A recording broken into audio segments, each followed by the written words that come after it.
Yo, what's going on? It's your boy, Big Wavy Roy Johnson here. This is the professional Nathan Cruz. Yo, this is man like durig. Hi, this is Tom Thurber. This is Veggie. This is the Asian sensation Kanji. This is the Nightmare Fuel Hassan Malone. This is Joe Rage, the heavyweight classic. This is Mad Dog O'Doherty. This is Tonga. I'm the Breaker, Carl Kingsley. This is the infamous Cameron Solis, and you're listening You're listening to Broken but Glorious. Broken but Glorious. To Broken but Glorious podcast, because like me, you are head to toe a pro.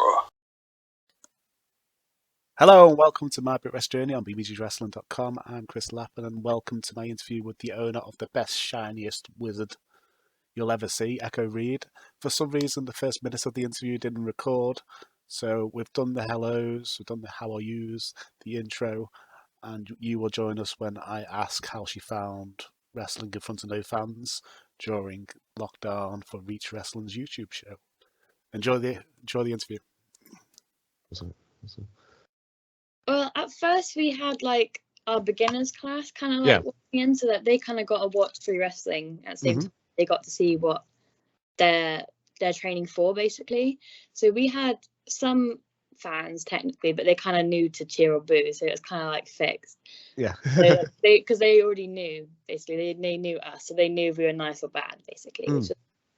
But then they got to the point where like the COVID cases got a bit high, obviously, and then we couldn't have like people in the crowd, so we literally just had to have matches with just camera, and it's really weird because you can hear yourself breathing, you can hear and like it's not like heavy breathing, it's just so loud because there's no other noise in the room, so it's a really odd thing. Like normally you kind of feed off it, so having to like work with just a camera watching you is really odd. But really weird, not bad. Really, just really odd, and you're not used to it. It's just like, this is so strange. Usually people are like clapping or something, and the silence is odd. Yeah, definitely. I remember trying to watch Progress when they had the no fans show on. I did enjoy it, but it was just like there's something missing. Yeah. That adds to the whole atmosphere of watching wrestling. Is different.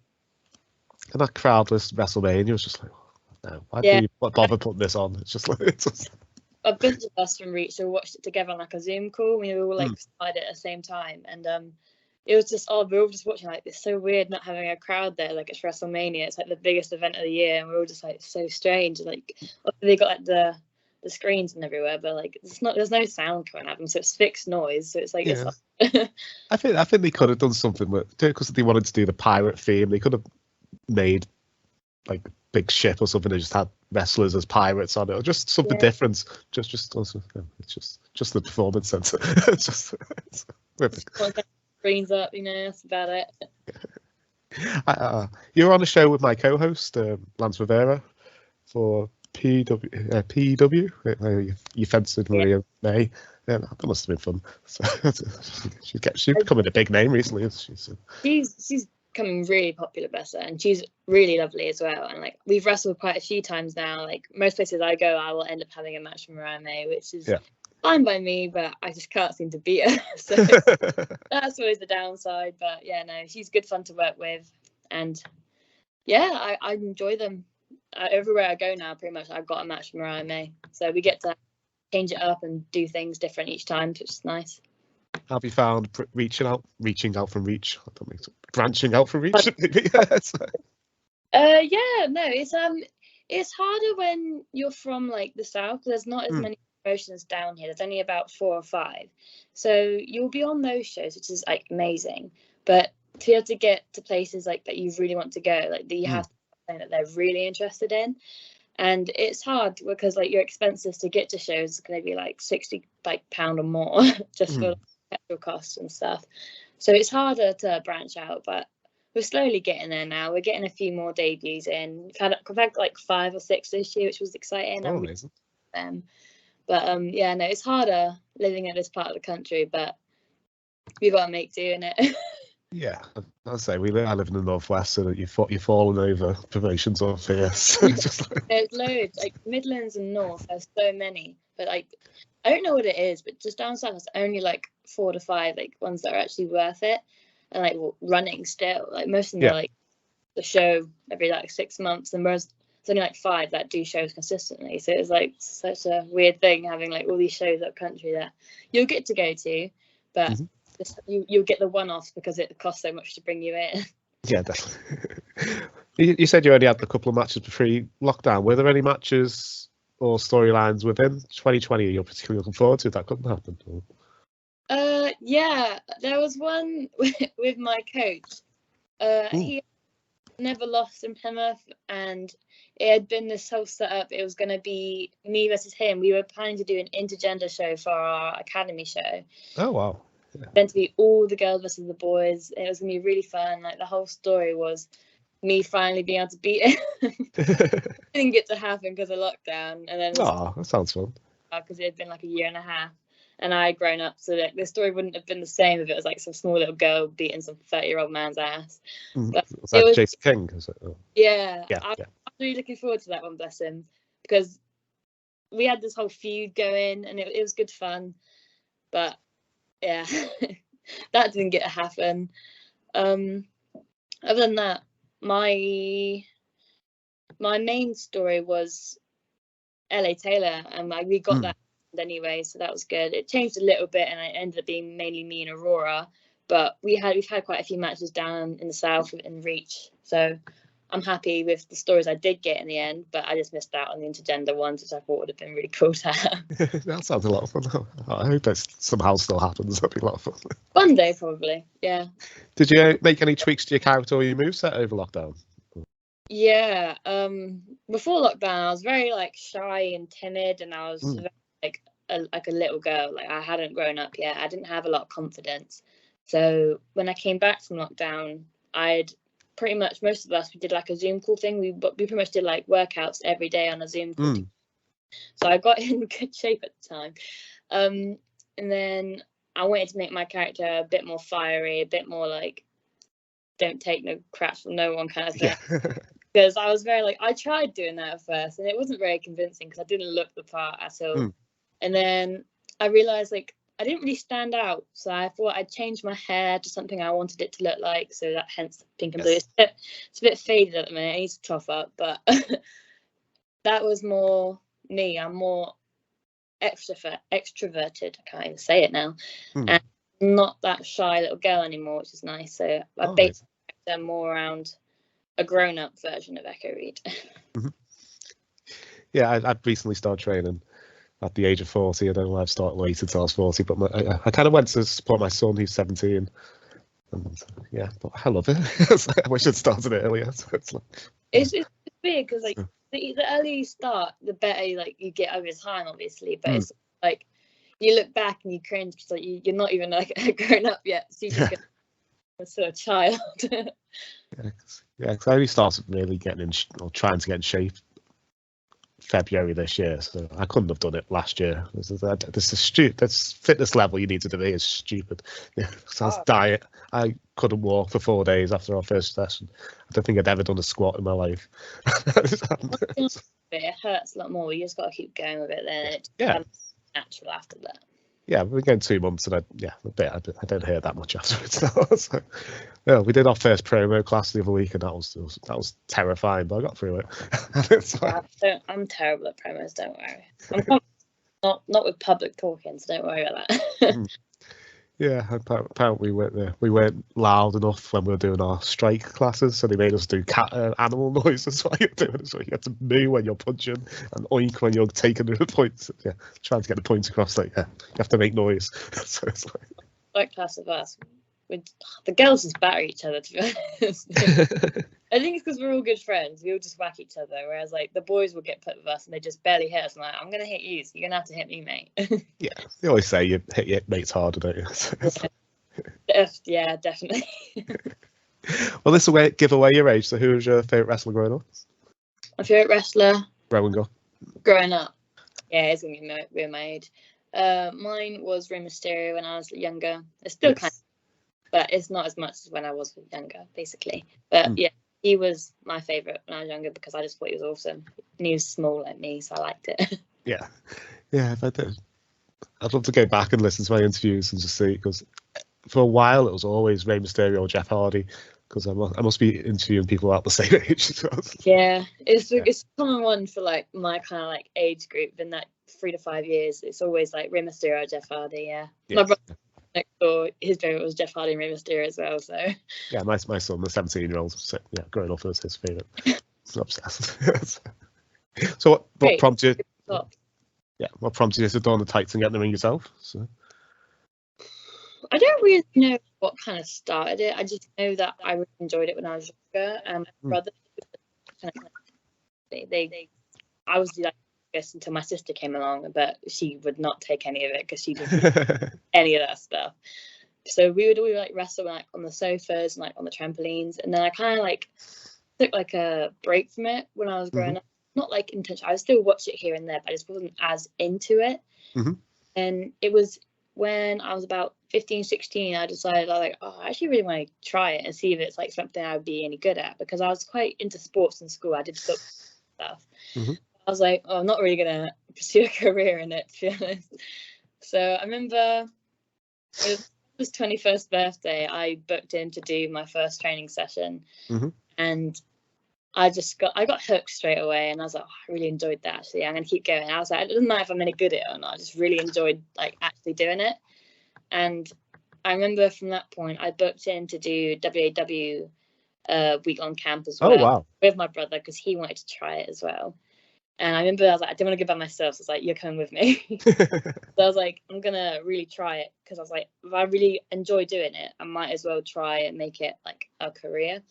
So at that point, from like the age of 16, I wanted to try. It was when I was 17, I did try, because I just turned 17 and I was starting going to college. I chose to go to college in Plymouth so that I could train after college. Oh, wow. Yeah. And my course made no sense to anything I wanted to do, like outside of it, but we did it anyways. Oh, amazing. Was Rey Mysterio, did you want it to be like a female version of Rey Mysterio when you first started training? Or was that who you wanted to mold your style around? Or? At first, yeah, because I like the whole like high flying flippy stuff, and then I tried doing it and realized I'm still scared of heights, so I don't do it. I'll do a Hurricane Rana and I'll do like a flatty DDT, but I can't do a lot of flip stuff because I'm terrible at jumping on things or over things. I don't know what it is. I can jump off the middle rope and the top rope, but anything else, I'm like, no, can't do it. So half his moveset is like out the window. And then like Jeff Hardy and that, I'm like, he's just crazy. So I'm not doing his moves. But I think I don't really know what my moveset would be now. It's kind of like a mix of like everything. There's like a few like high flying bits. There's a few like quick snappy kicks and like strikes. And there's like just a few like hard hitting moves, but nothing powerful because I'm only 5'3". Can't really slam me down. It's not be that much impact really. You're pretty much already on the floor. But yeah, no, it's a kind of mix of everything now, but there are like bits inspired from wrestlers that I liked growing up. Yeah, definitely. Yeah, that was the bit I thought I was going to hate getting lifted up. Yeah. So, I'll happily get come down, like being picked up. That's fine. But if it's me jumping to something, I'm like, Yeah, I was just like the bumps didn't.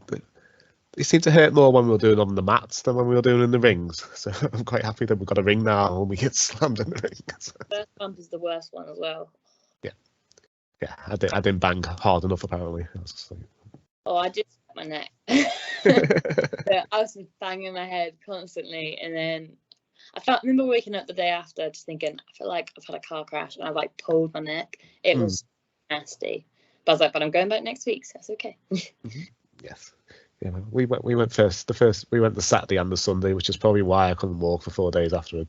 So we'll just go once a week now. Once a week, your body's like more tolerable. Yeah, I'm a lot fitter than I was. Yeah, I've lost like 2 stones since February, and I have muscles here now.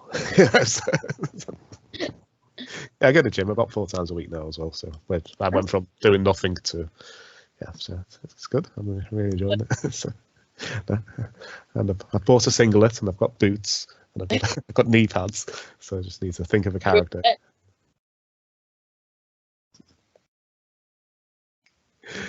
So where did the name Echo Reed come from? So. It's just odd because it came from a book that I really liked reading. It was like it was a cringy teen book at the time because I was only like 16, 17. But it was from a town in the book called Echo Ridge, and I thought, oh, I quite like that. I was like, if I just change Ridge to something that sounds similar to my normal name, so I changed it to. So that's kind of the basic story of how I got it. It's not like some fun like euphoric moment that me realizing just I'm a bit of a nerd and I like reading, so I got it from a town in a book. Oh wow! So what was the like favorite singer is Gary Newman, and he was quite happy with the name because his daughter's called Echo apparently. Yeah. But, Oh wow! but my dad loves Gary Newman, so he's very happy with the name. So what was the idea for the character when he started? How's it evolved through to now? At first, it was very much like underdog kind of character, like Daniel Bryan kind of search, like the small person fighting up against the big people. Mm-hmm. The main character I say when I first started, but now it's more like you can like it's not so much underdog anymore. It's more like I'm going to prove you wrong kind of sit. Mm-hmm. Like, I'll show you that I can do anything as well as people bigger than me, stronger than me, because I'm going to be look tiny next to anyone anyways. Because unfortunately I wasn't blessed with height or anything like that, or muscular definition. So unfortunately I'm always going to look like a little girl, but I don't really mind it at the end of the day because people will underestimate you all they want, but then you just get proven wrong. Quite like that proven them wrong. Like, well, I'll show you then. Yeah. I want to be like. Yeah, I'm only 5'7", so I've been trying to watch like early Taz matches and early Rhino matches, like just shorter, stockier guys. I think try and get news off them. So I was like, there's nothing wrong with it, innit? So like, we'll just be like, oh, they're small. Their small one's never going to win. I'm like, all right, let me show you. yeah, I'm short, but I'm 16 stone, so I'm still a lump. So take us back to your first show. What do you remember about it in hindsight? Was your match any good? My first show, it wasn't bad, but I wasn't very good at selling back then. So I remember I got told I was having my first match, and I was terrible at selling in training. And I don't know why. I just couldn't do it in front of people I knew. But that's dumb because it's probably harder the other way around. But I remember like they put me on pre-main, so I spent like ages like walking back and forth, like I was like swearing in my head. It's like, I can't do this. I can't go back now. They played my opponent's music. It's like, well, I can't back out now. And she was like twice my size. She was a big girl, but like she hit you really hard. She broke my braces. Oh. It was a good hard hitting match, and I remember it was all right, but obviously like you learn more things as you carry on. So like the things I know now, I would definitely change the match, but like the structure of it all and like it making sense, it made perfect sense, but it was just I can definitely improve myself. But as far as first matches go, it wasn't terrible. So I look back, I don't cringe. I was like, could have done that better. Yeah, would you have preferred to go on second rather than having to wait the whole show?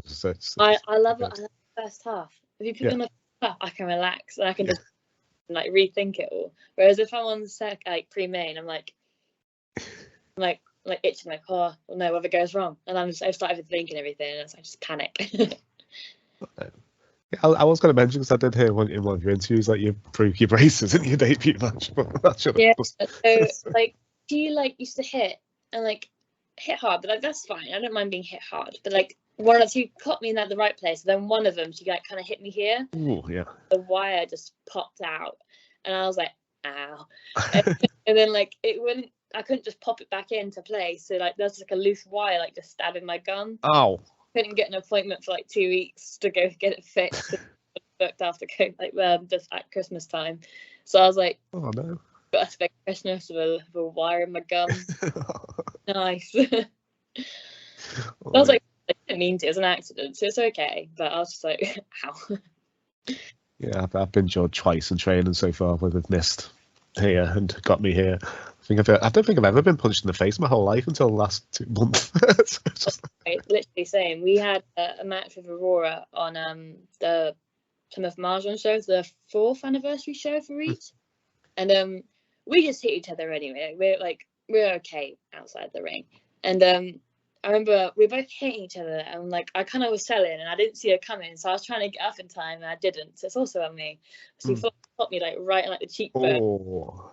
Okay, I need to sew this because like, my whole face was like buzzed up. I'm like, oh, that's a bit weird. I don't think I felt that before. I was like, okay, calm down. Just keep it calm. It's fine. And I was just like, ow.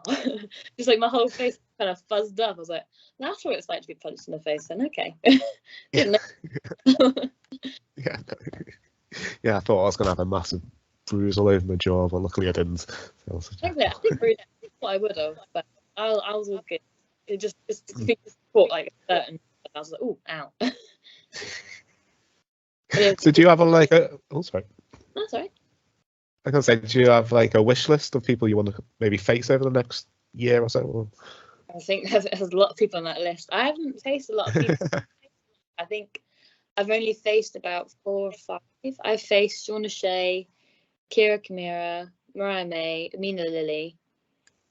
One more in it. I'm going blank. There's like one more, and I want to face a lot of the women in the UK because they're really good at the minute. I want to face like Alex Windsor, Charlie Morgan, like Chantel Jordan, Alex Falcon, all them lot. Like I want to face as many people as I can in the UK because the more people you face, the more you learn from new people, and I just feel like that's going to help me get better. And I want to face as many people as I can, really. Yeah, I'd love to see you versus Harley Hudson. I think so you're both little small pocket rockets, and she's awesome. I really like her. Yeah, she's really fun. yeah. But you're a bit more technical and kicky. She's like a tiny little powerhouse. That's just yeah, she's nice. She's great. I really like her. Bless her. Yeah, I've loved how she came out of lockdown. Yeah, I'm gonna do this. Bless her. Yeah, she came out like this. when I interviewed her pre-lockdown, she was great, but she just took it to another level. Yeah, she seems to have found this new confidence post-lockdown. I don't know what's happened, but yeah, she's amazing. Yeah, she's the champion at my local promotion, Wrestle Island. She just won the championship. So yeah, cool.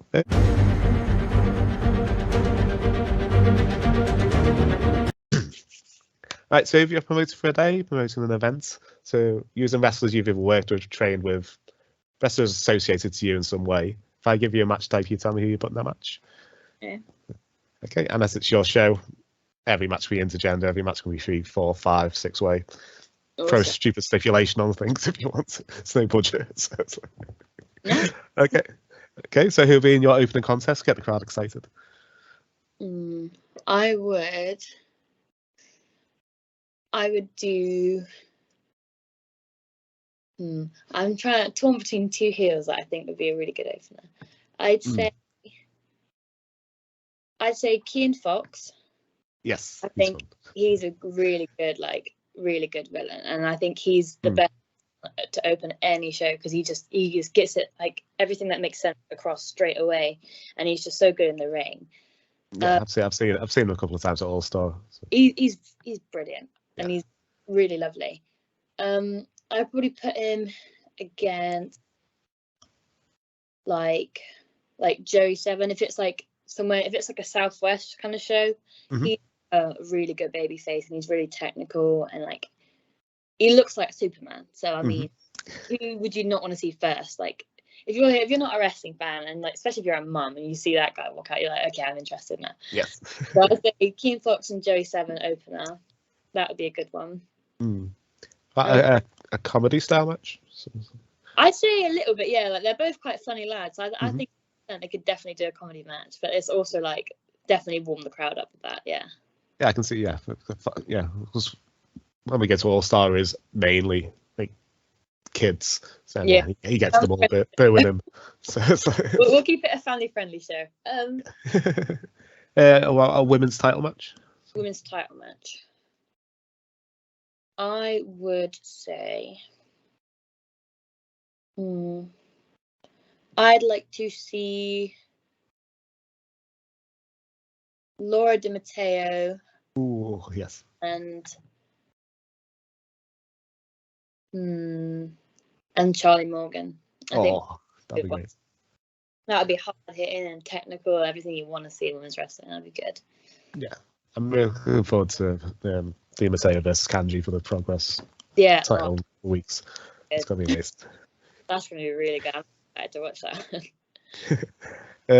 Midcard title match, so you like your workhorse title? Okay. I would say Midcard. Who have I seen recently that I think was really cool? I'd say, is it like a Midcard title match? Just Midcard. The Midcard title match. Yes. Midcard title match. I'd say Bino Harrison Bennett. Is that his name? Yes. And Nico. So I think those two could do some really yes. stuff and like some crazy shit. Yeah, I like Nico. Yeah, he wrestled at TNT. Right, locally. He's really good. A good way to like end the first half as well. Yes, Nico's really good. How about a hardcore Extreme Rules style match? So that you do it from a comedy hardcore right up to death match. It's up to you how extreme you want to take it. I would say because I feel like that'd be hilarious. And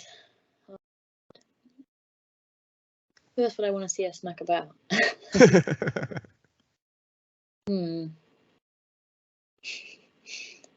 I'd say, Seshimov and maybe like Lee Hunter. Ooh, that'd be fun.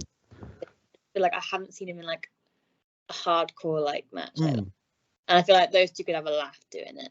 Yeah, I think that'd be really good. Funny match to watch as well. They're both funny people. Yeah, Sesame Moss was amazing. Lee Hunter's amazing. Yeah, they're both really good. Your tag team title match? I would say this is a tag team that isn't like popular yet, but I've seen them like at the counts together, and they're a funny heel tag team. I would say the Pretty Sexy Playboys, which is Jordan Sparks and Toby Valentine. They're kind of like that whole old school narcissistic type, like the whole like Pretty Deadly kind of vibe. Like they're just silly camp boys. I like to see them versus. I'm thinking either like, is it the 87? Is that Roth and Johnson? Yeah. Them or Billy Hayes and Jay Joshua. Is that right? Let's throw them all together. We'll have triple threat. Like, I think I can't remember his name. I think it's something like that. It's Billy Hayes and his partner. And it's something Joshua something. I can't remember which way around it is. I'm terrible with names. Is it Jay Joshua? No. I think it's Jay Joshua, but there's like so many people with like Jay Joshua in their name. I don't know which it is. But that's on my head. Yeah. That would be a good fun match. I feel like they all complement each other well. It's the main event. Are you having you versus Jason? Finally gonna implode. I'd say main event would be. I'm just gonna say one that I really enjoyed watching. Yeah. I'd say it would be Country Big Josh Knott against Eddie Ryan. That was a really event for back in, I think, March or April, and that was. I really liked watching it. It was a really good main event. So I think that would be my main event if I have to book a show. That was good. Oh, that's a fun card. I really like that. That's a good thing. Yeah, it's a good main event. But people brought in still. Yeah, I'd really like that. Yeah, that main event. Yeah, that's one of the ones I'd have to go check out. Well, like really well. Cool. Where can people see you in the near future? Near future, well, I have a match tomorrow, but that's in Mevagissey. So it's just quite a long trek for people not from the south. I've got one in Holsworthy in September. My August is quite at the minute. I've got a lot of family stuff I'm booked to go see. Like I'm going to Nan in Luton. Oh wow. I'm going to go see my partner's family in Dorset. So quite a lot of travelling to go see some family stuff because I haven't seen a lot of my family since before COVID. So I that this summer. But I can't really remember where I am. I've got a few in September, which is nice. Like I have my birthday, I come back from my holiday and I got a few Oh wow. But yeah, most of my summer is quite at the minute, so hit me up. And before we go, do you want to promote any social media you have? Sure. My Instagram is echo_read _PW, and my Twitter is the same but underscore instead of full stops. I'll put links in the description below the interview. So I've really enjoyed speaking to you today. I'd love to have you on again in the future. That was a lot of fun. So.